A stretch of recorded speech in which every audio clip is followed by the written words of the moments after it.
नसीहत।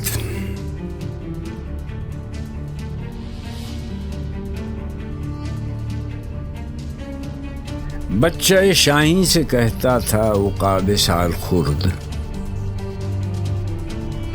ए तेरे शहपर पे आसान रिफते चरखे बरी,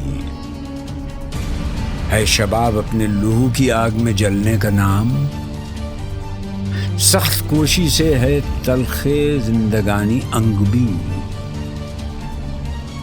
जो कबूतर पर झपटने में मजा है पिसर, वो मजा शायद कबूतर के लहू में भी नहीं।